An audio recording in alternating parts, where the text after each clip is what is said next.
आपने इसको किस तरह से देखा है? इस पूरे मामले की तफ्तीश पुलिस ने भी करी है और हमने भी अपने स्तर पर जानकारी निकाली पूरे शहर से।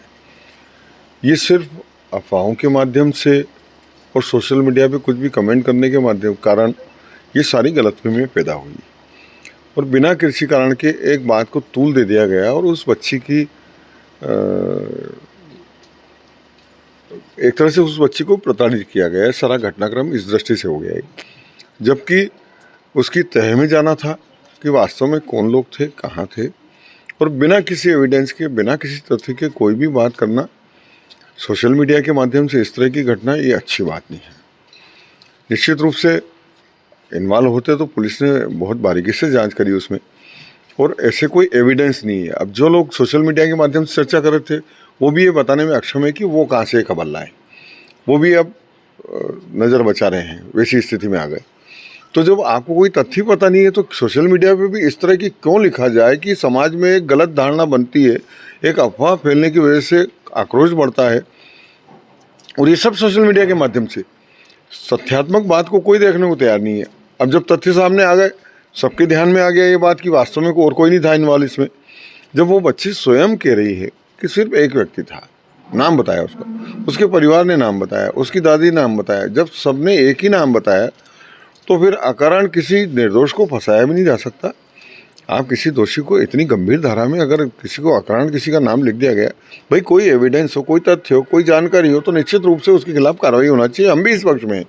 मैं भी अभी तक इस बात पर साइलेंट था कि हो सकता है कुछ निकल आएगा। जब इतनी बात सोशल मीडिया पे आई तो कोई जानकारी उपलब्ध कराएगा, लेकिन एक भी व्यक्ति इसमें सामने नहीं आया ये कहने कि हाँ ये मैंने देखा है, ये इन्वॉल्व था, या दूसरा कोई इन्वॉल्व था, या उसके परिवार ने। जब किसी ने कोई जानकारी नहीं दी तो बिना कारण आप किसी बात को इस स्तर पर उछालना ठीक नहीं है। विधायक जी, घटनाक्रम शिवरात्रि का बताया जा रहा है, उसके बाद में पुलिस को जो है अपना इन्वेस्टिगेशन ऑफिसर भी इसमें बदलना पड़ा। कहीं ना कहीं इसको आप रामपुरा पुलिस की लिए जो है गलती की उसमें देखते हैं? मैं ये नहीं मानता कि रामपुरा पुलिस इसमें अक्षम रही। रामपुरा टीआई छुट्टी पे थे उस दिन, और चूंकि एक बच्ची से संबंधित मामला था तो किसी महिला की नियुक्ति होना थी इसकी जांच में, क्योंकि एक महिला पुलिस ही जो जांच कर सकती है वो पुरुष नहीं कर पाता, और इसलिए जांच अधिकारी इसमें बदला गया। तो वो प्रक्रिया है कि महिला अपराध में किसी को भी जांच में महिला कोई जांच दी जाती है, और इसलिए जांच अधिकारी बदला गया है। रामपुरा के अंदर इस कारण से एक दिन बंद भी रहा है। कहीं ना कहीं इसका ये मामला बहुत जो है स्टेट लेवल पे, नेशनल लेवल पे पहुंचा है, तो विधानसभा की कहीं ना कहीं बदनामी होती है। किस तरह से देखते हैं इसको? एक गलत अफवाह सोशल मीडिया में आने से रामपुरा का माहौल ख़राब हो गया। तो ये जनता को समझना पड़ेगा कि सोशल मीडिया पे हर बात पे विश्वास कब तक करोगे आप।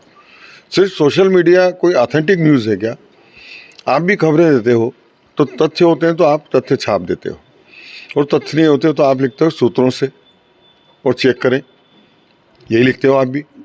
तो निश्चित रूप से अगर कोई भी तथ्य आपके पास नहीं है तो इस तरह की अफवाह फैला के समाज में क्या संदेश देना चाह रहे हो आप? एक आखिरी क्वेश्चन, पीड़िता के लिए कहा जा रहा है कि वो मानसिक विक्षिप्त है, इसलिए शायद वो अपना पूरा पक्ष नहीं रख पा रही है। पीड़िता ऐसी मानसिक विक्षिप्त नहीं है। उसके बयान 5 जगह अलग अलग स्तर पर हो चुके हैं। मजिस्ट्रेट के सामने भी बयान हो चुके हैं, उसके पुलिस के सामने हो चुके हैं, महिला बाल विकास के सामने हो चुके हैं, महिला आयोग के सामने हो चुके हैं। सबके सामने उसके अलग अलग बयान हुए, उसके परिवार के बयान हुए। कोई तो बोलता, कहीं तो कंफ्यूज होती कि एक नहीं 2 आदमी थे, या मैं नहीं जानती ऐसे 2 आदमी थे, कोई अननोन पर्सन का नाम लेती, वो एक ही नाम पे अड़ी हुई। तो इतना भी ऐसा मानसिक रूप से अल्प भी नहीं है वो, जो अब नहीं तो वो कंफ्यूज होती। अगर मानसिक रूप से विक्षिप्त होती तो निश्चित रूप से कभी कुछ बयान देती, कभी कुछ बयान देती, लेकिन हर बार उसका एक ही रिपीटेड बयान, एक ही बयान पे तो कोई प्लांटेशन नहीं हो सकता। ठीक, धन्यवाद सर।